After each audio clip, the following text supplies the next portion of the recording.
The hum of the jet bridge echoed as passengers shuffled forward, dragging carry-ons and balancing coffee cups. At gate C-27, the last few travelers were boarding Flight 762 to Washington, D.C. Among them was Colonel David Harlow, a Silver Star recipient whose quiet demeanor masked decades of sacrifice. Dressed in a modest button-down shirt, his limp made him noticeable, though he moved with quiet determination. He had flown this route many times before, often for medical checkups at Walter Reed. His ticket said first class, a small comfort earned from years of service. But as he scanned his boarding pass, the gate agent frowned. "Sir, there's been a change," she said briskly. "You've been reassigned to economy. Seat 27 billions. David's brow furrowed. "I had first class. Full flight," she replied, barely looking up. "We had to accommodate another passenger. Please step aside." Other travelers overheard, a few exchanging uneasy glances, but no one spoke up. The colonel nodded silently, not one to cause a scene. He tucked his boarding pass into his pocket and proceeded down the jet bridge. Inside the cabin, first class sparkled with wide seats and champagne flutes. As he passed through, a sharply dressed businessman lounged comfortably in the very seat that had once been David's. The man didn't look up. David found his spot wedged between a college student with oversized headphones and a restless child. He lowered himself carefully, pain flickering in his eyes as his injured leg resisted. The flight attendants continued their routine as if nothing unusual had happened. To them, it was just another passenger in economy. But within minutes, that quiet shuffle would spiral into an event that would stop the entire plane. The plane buzzed with the usual pre-flight chaos, bins slamming shut, flight attendants calling out instructions, passengers settling in. Yet, row 27 held a quiet tension. The man sitting in the middle seat wasn't just another passenger. He was Colonel David Harlow, Silver Star recipient, though almost no one recognized him. The restless child beside him fidgeted with a toy car, bumping his injured knee. David winced but forced a gentle smile. "It's okay," he whispered, patting the boy's hand. The mother offered an apologetic nod, unaware of the story carved into the man's scarred body. A few rows ahead, a young Marine on leave spotted the limp, the stiffness in David's movements. He whispered to the soldier beside him, "That guy. I think he's decorated. Pretty sure I've seen his photo at Quantico." Word trickled across the cabin like static. Passengers craned their necks, curiosity sparking. Phones began to discreetly lift, screens glowing as people searched his name. Within moments, whispers confirmed it. Silver Star, 3 tours overseas saved an entire unit under fire. And yet, here he was, crammed into economy, pressed against the window like an afterthought. Meanwhile, the businessman in first class laughed loudly into his phone, boasting about closing deals, oblivious to the sacrifice of the man whose seat he'd taken. His voice carried through the cabin, fueling quiet resentment. One passenger muttered, "This is wrong." Another added, "They should have honored his ticket." The mood shifted. What began as whispers grew into a low murmur of disapproval. The flight attendant tried to hush the noise, but the atmosphere had changed. Something about the injustice hung heavy in the air. And at that exact moment, in the front of the plane, a tall figure in uniform stepped aboard, a 4-star general. The air shifted the second he stepped through the cabin door. His polished shoes clicked against the narrow aisle floor, and the insignia gleamed proudly on his uniform, a 4-star general, one of the highest-ranking officers in the United States military. Passengers straightened instinctively, conversations pausing mid-sentence. Even those who didn't understand military ranks felt the weight of his presence. Flight attendants froze for half a second before recovering into professional smiles. General Marcus Ellison, known for his commanding presence and sharp discipline, rarely traveled without notice. But today his arrival was quiet. No entourage, no announcement. Just a man with decades of leadership and the aura of authority that turned heads. He made his way toward first class, returning polite nods, as if acknowledging unseen salutes. But halfway down the aisle, he noticed something that stopped him in his tracks. His eyes landed on Colonel David Harlow, squeezed into seat 27B. The limp, the graying hair, the scars that told stories few could imagine, it all registered instantly. Recognition flared across the general's face. David looked up, surprised, their eyes locking. He gave a small nod, humble as always, almost apologetic for being noticed. But General Ellison didn't move on. Instead, he turned sharply, his boots planting firmly in the aisle. The cabin fell silent. Passengers leaned closer, sensing something extraordinary about to unfold. "Colonel Harlow?" the general said, his deep voice carrying across rows. David gave a faint smile. "Yes, sir." The general's jaw tightened. He looked at the cramped seat, then back at the colonel. His voice dropped lower, but the steel in it made every word echo. "Why?" Ellison asked firmly. "Is a decorated Silver Star veteran sitting in economy?" Gasps rippled through the cabin. The silence before takeoff had never felt so loud. Every head in the cabin turned. The businessman in first class lowered his phone, shifting uncomfortably as the general's words carried through the air like a command. The flight attendants exchanged nervous glances, unsure whether to intervene or remain silent. Colonel Harlow straightened in his cramped seat, the posture of discipline never leaving him despite his years away from combat. His voice was calm, almost apologetic. "Sir, there was a mix-up. They said the seat was needed." The general's eyes narrowed. His voice grew firmer, each syllable clipped with controlled outrage. "A mix-up? A man who bled for this nation doesn't get moved aside for convenience." The whispers grew louder. Passengers began recording, phones lifted higher now, capturing every word. Some murmured in agreement, while others simply stared in awe at the unfolding scene. The businessman finally spoke, his tone defensive. "Hey, I didn't do anything wrong. They gave me the seat." But the general didn't even look at him. His attention remained on Harlow. "Colonel, stand up." David hesitated. "General, that's not necessary." "It is," Ellison interrupted, his voice sharp but respectful. "You've stood for your country. You will not sit here dishonored." Slowly, David rose, his legs stiff as he pushed himself upright. The general extended a hand, steadying him with surprising gentleness. The entire cabin watched, silent and reverent, as the general turned toward the front of the plane. His next words carried authority no one dared challenge. "This man belongs in first class, and if someone has a problem with that, they can take it up with me." A stunned hush fell. Even the businessman shrank back in his seat. The balance of the flight had just shifted. The flight attendants moved quickly now, whispering instructions among themselves. The first-class passenger looked up, pale and awkward, as the general signaled for Colonel Harlow's first-class seat to be prepared immediately. David hesitated for a moment, unsure if he should accept. Years of modesty and humility had taught him to avoid the spotlight, but the general's gaze held no room for argument. It was the kind of command that came from a lifetime of leadership, battlefields and honor. "Sir," David said softly, "thank you." Ellison nodded. "No, Colonel. Thank you for your service. Let's get you seated properly." Passengers continued to murmur among themselves, some reaching for their phones, capturing every move. The murmurs were no longer whispers of disapproval. They were admiration, a wave of respect spreading through the cabin. The businessman slumped into his seat, silent now, the audacity of the moment weighing on him. He had claimed a seat without consideration, but now he could not hide from the reality in front of him, a decorated veteran reclaiming what was rightfully his. David gingerly made his way down the aisle, General Ellison walking beside him. Every step carried the weight of decades of bravery, of sacrifices unseen by most. Passengers instinctively stood as he passed, murmuring thank you and nodding their heads. Even the restless child in 27C watched in awe, his toy forgotten. As David reached first class, the flight attendant assisted him into the spacious seat, offering a smile filled with unspoken apology.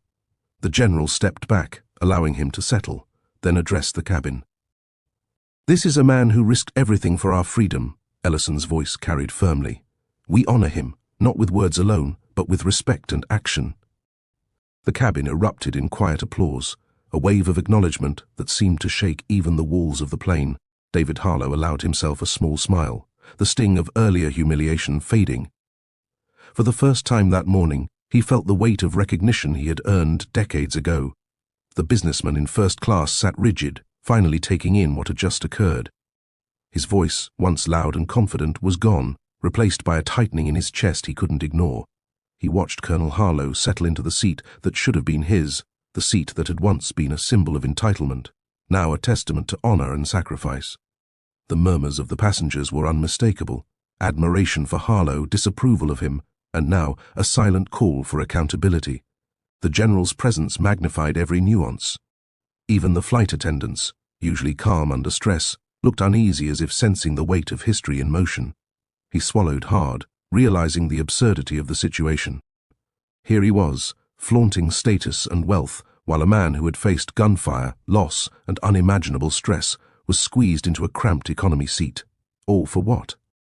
Convenience? Ignorance?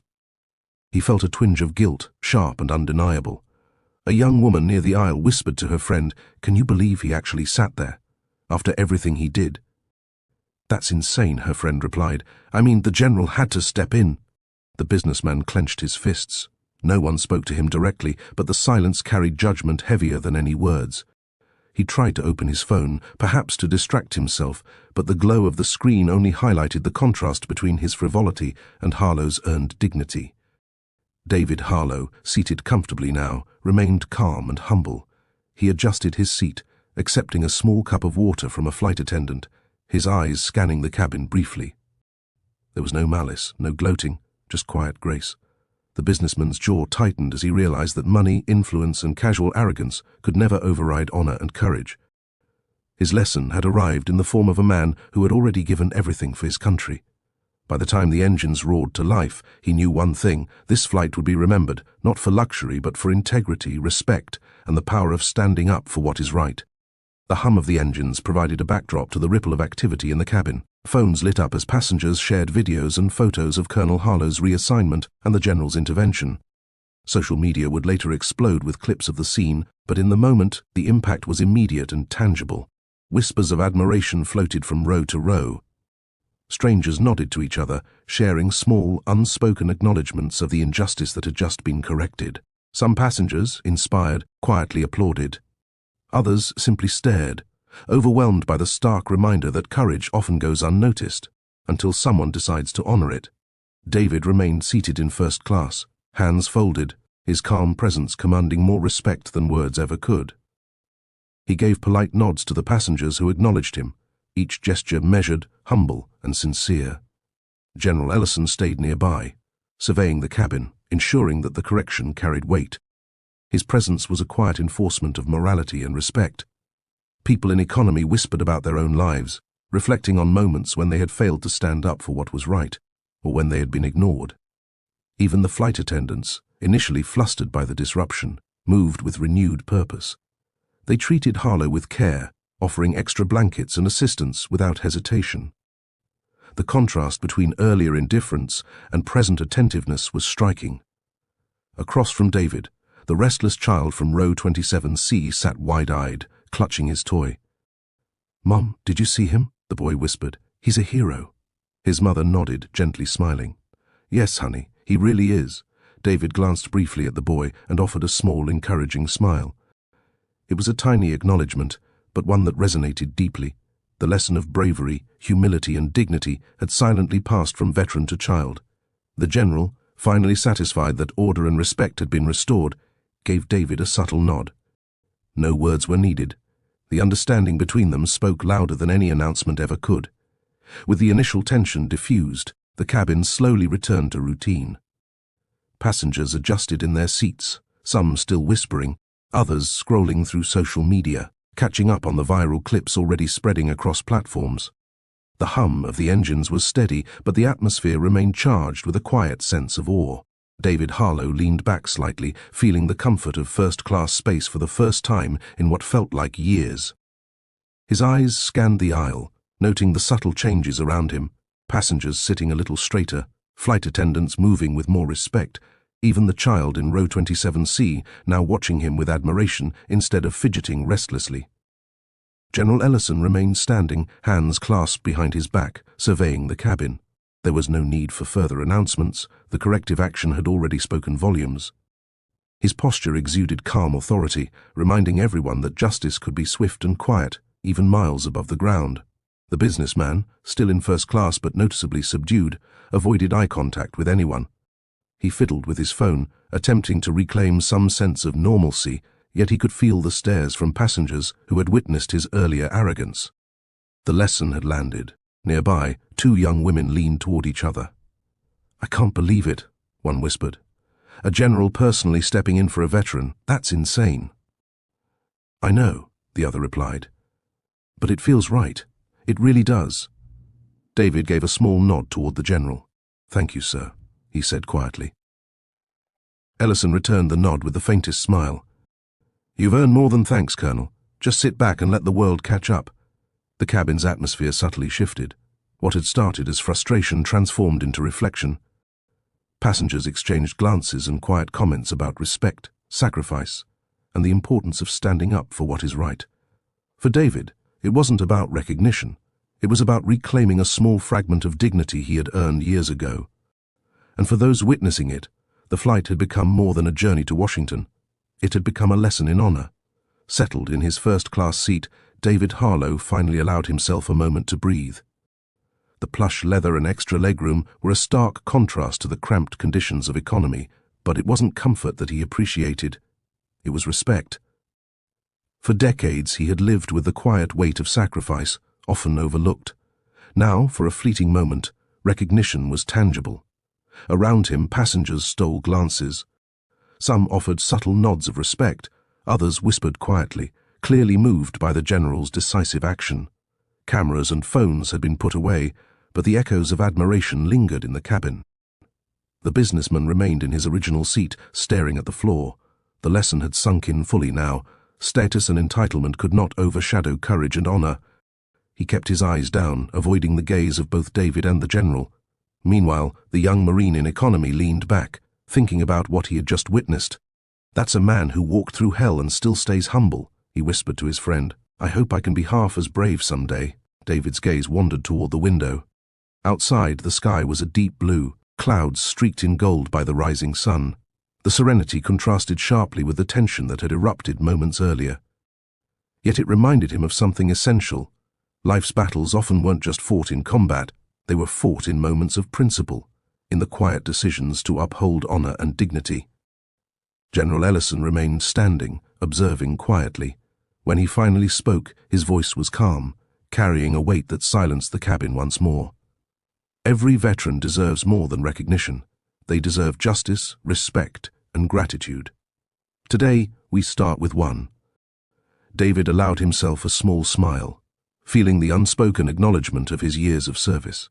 Around him, passengers settled in, but the energy remained charged, not with conflict, but with reflection.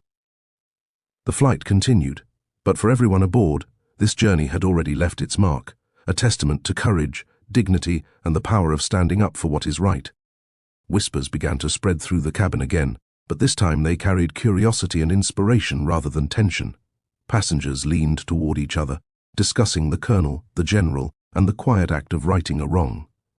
A young woman in economy whispered to her friend, "Can you imagine sitting there, just minding your own business, and suddenly the general steps in for you? That's unreal." Her friend nodded, her eyes wide.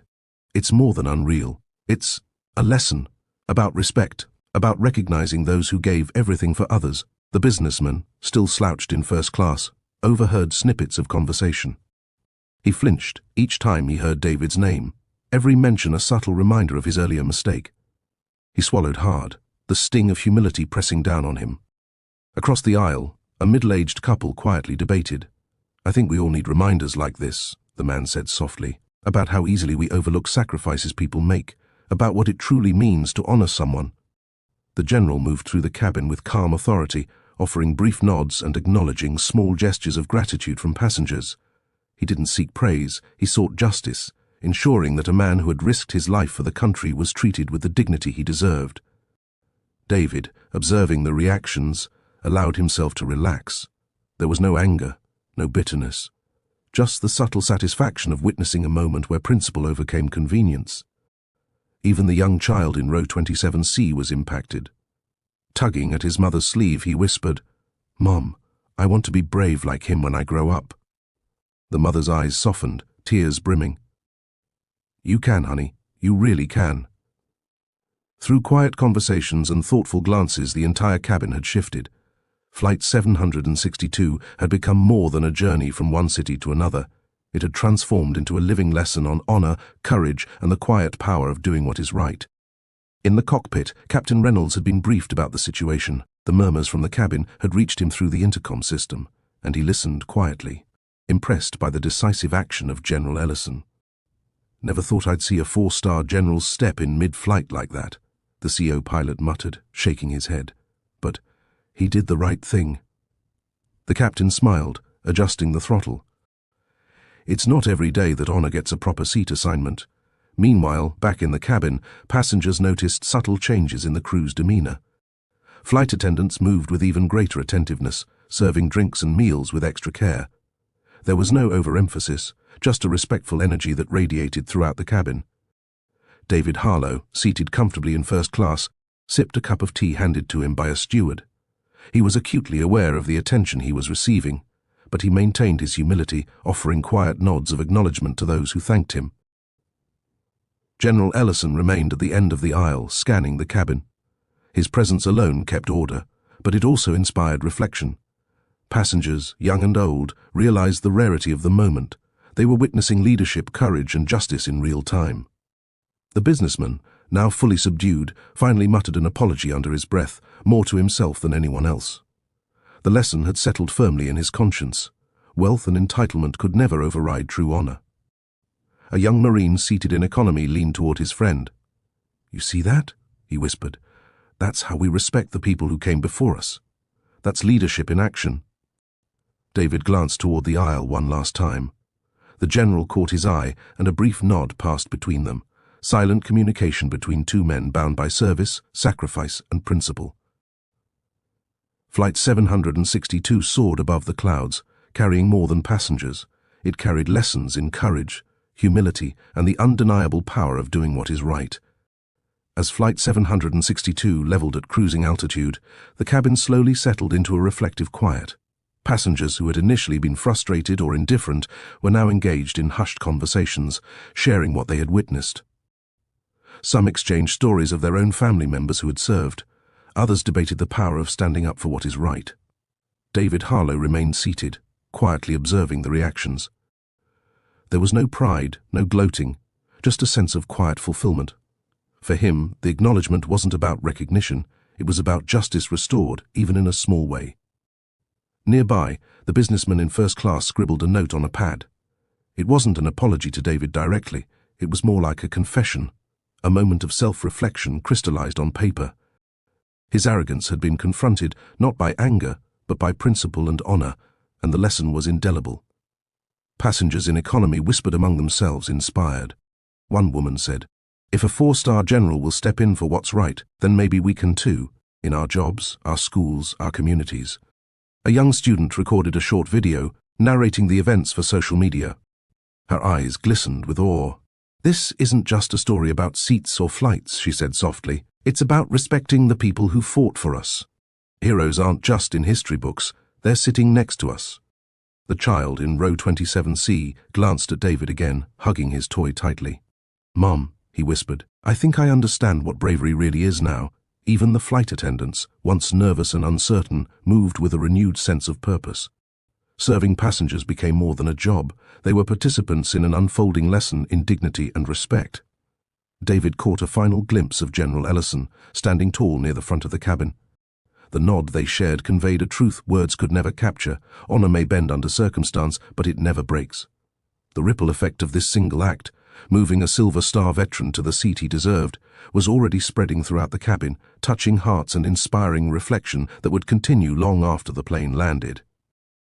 As Flight 762 began its descent toward Washington, D.C., the energy in the cabin remained markedly different from a typical flight. Conversations had slowed, replaced by a reflective silence, punctuated occasionally by whispers of admiration and awe.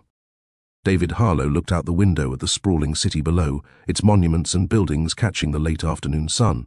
It had been years since he had been back, and the moment carried weight beyond the flight itself. The city represented not just the heart of government, but the ideals he had fought to protect, ideals that were now mirrored in the actions of a four-star general and witnessed by dozens of passengers. General Ellison walked along the aisle one last time, acknowledging passengers with subtle nods. His eyes met David's, and a quiet understanding passed between them. Some battles are fought not with weapons, but with integrity. Passengers who had initially been distracted by their phones or small complaints were now fully present. Some had even quietly recorded notes and videos, sharing the lesson on respect, service, and dignity with the world outside the plane. The ripple effect would extend far beyond this cabin. The businessman in first class remained subdued, staring at the floor, lost in thought. His earlier arrogance had been replaced with introspection, a private reckoning of privilege, entitlement, and accountability. The young Marine in economy leaned back, quietly murmuring to his friend, "I hope one day I can honor my country like that." Quietly, humbly, and with courage. David finally allowed himself a small, serene smile. For decades he had lived in quiet service, often overlooked. Today he had been acknowledged, not just for his medals, but for his character, his perseverance, and his unwavering commitment. As the plane neared the runway, the general's words echoed softly in David's mind. Honor may bend under circumstance, but it never breaks. The city below awaited, but the lesson carried within the cabin was already indelible. The flight had become more than a journey. It had become a testament to courage, dignity, and the power of standing up for what is right. The wheels of Flight 762 kissed the runway with a gentle roar, signaling the end of a journey that had become more than just miles in the sky. Passengers remained quiet, still processing the extraordinary events that had unfolded.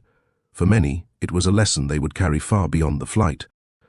David Harlow adjusted in his seat, the hum of engines slowing, matched by the calm in his heart. The cramped economy seat from earlier felt like a distant memory. First-class comfort and recognition had been gratifying, but more than that, the true reward was justice realized and dignity restored. General Ellison stepped forward, offering David a firm handshake.